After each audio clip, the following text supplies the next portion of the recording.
Library का नाम था रत्ना सागर, 9 फ्लोर का था। रंग रंजिका रत्न दधी 6 फ्लोर का था। उसमें मोहम्मद बिन बख्तियार खिलजी ने लाइब्रेरी को जलाया तो 6 महीना तक लाइब्रेरी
का समाधि है।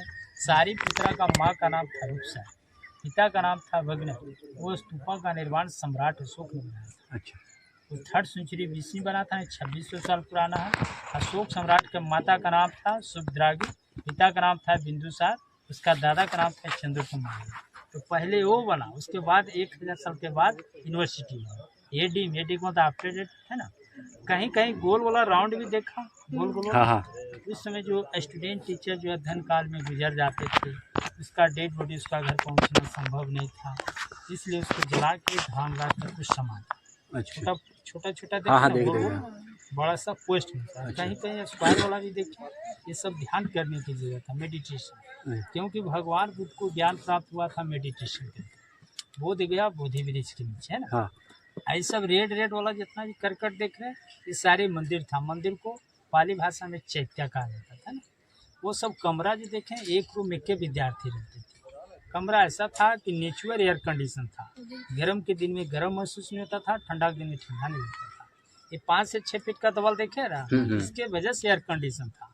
और लकड़ी का बीम था, बीम जलने के कारण सारे छत गिर गया। अब आंगन में क्लास होता था, कहीं कहीं आंगन में देखें स्टेज ऐसा बनल था, पढ़ाई के स्थान आंगन होता था। उस समय का आचार्य था नागार्जुन, शिलभद्र, दावट ठकुआ, चंद्रकृति, रुचना, असंघा, गुरुपति संघवा, अतिश दीपंकर। पेपर था खगोल विज्ञान, तत्व विज्ञान, बैठ जाइए, खगोल विज्ञान, तत्व विज्ञान, चिकित्सा विज्ञान, दर्शन शास्त्र, ग्रामर, मैथ। हर हॉस्टल में 1 सब्जेक्ट का पढ़ाया था। अब उसका निर्माण कौन किया? नालंदा विश्वविद्यालय का निर्माण कुमार गुप्त ने बनाया। कुमार गुप्त नाम सुने हैं ना? 413 में कुमार गुप्त का पिता का नाम था चंद्रगुप्त द्वितीय। चंद्रगुप्त द्वितीय के पिता का नाम था समुद्रगुप्त, और समुद्रगुप्त का पिता का नाम था चंद्र प्रथम। उसका पत्नी का नाम था लिच्छवी राजकुमारी देवी, और समुद्रगुप्त का पत्नी का नाम था दत्ता देवी। समुद्रगुप्त का 2 पुत्र था, रामगुप्त और चंद्रद्वितीय। इसके बाद दूसरा राजा बनाया हर्षवर्धन, उसी को ऊपर ढक करके बनाते चला गया। पहले के राजा का बनाए वो क्षति नहीं करता था, उसी के ऊपर ढक करके। तो दूसरा राजा बनाया हर्षवर्धन ही 7वीं शताब्दी में। वो कनौज का राजा था। हर्षवर्धन और राजवर्धन दोनों भाई था। हर्षवर्धन का पिता का नाम था प्रभाकर वर्धन। हर्षवर्धन के माता का नाम था यशोमती। हर्षवर्धन का पत्नी का नाम था दुर्गावती। हर्षवर्धन का बहन का नाम था राजसी, है ना। हर्षवर्धन का जन्म हुआ था 590 ईस्वी, थानेश्वर में। थानेश्वर पड़ता है हरियाणा में। तीसरा राजा बनाया देवपाल ने, 9वीं सेंचुरी में बंगाल का। देवपाल का पिता का नाम था धर्मपाल, और धर्मपाल का पिता का नाम था गोपाल।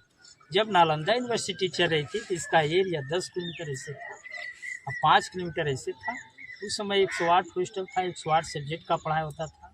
यहाँ 3 बड़ा लाइब्रेरी था। लाइब्रेरी का नाम था रत्ना सागर, 9 फ्लोर का था। रंत रंजिका रत्नदधि 6 फ्लोर का था। इसमें मोहम्मद बिन बख्तियार खिलजी ने लाइब्रेरी को जलाया तो 6 महीना तक लाइब्रेरी जला। बख्तियार खिलजी था जो कुतुबुद्दीन ऐबक का सहायक सेनापति था, और कुतुबुद्दीन ऐबक था जो मोहम्मद गोरी का था। लाइब्रेरी जलने के बाद क्या हुआ? यूनिवर्सिटी बंद हो गया। कितना बहुत इच्छुक लोग को मारा, इतने नेपाल की तराई से भागा। इसके बाद भूकंप आया, धीरे धीरे सारे यूनिवर्सिटी पूरी मलबे से दबते चले गए। ये पूरी मिट्टी का लेयर बना, ये 700 बरस तक ढका रह गया। इसके ऊपर स्थानीय लोग खेती करते थे। 800 साल तक पढ़ाई चला। हम लोग अभी 21वीं सदी में चले। 21वीं सदी तीसरा दशक में है। 10 साल का एक दशक होता है तो 100 साल बराबर 10 यूनिवर्सिटी का बना हुआ 1600 साल पुराना हो गया। तो नालंदा यूनिवर्सिटी से आप लोग हिंसा नाम सुने हैं? हिंसा जो चीन से आया था पढ़ने था। तो उस समय यहाँ का राजा था हर्षवर्धन, यहाँ का आचार्य था शिलभद्र। हिंसा यहाँ पढ़ा भी और पढ़ाने के भी काम। यहाँ के बारे में पूरा वर्णन किया, लिखा, बौद्ध ग्रंथ को ले गया। उस डायरी का नाम था शिव। सामान्य ज्ञान में देखिएगा, है ना, डायरी में 1861 चालीसा लिखा हुआ।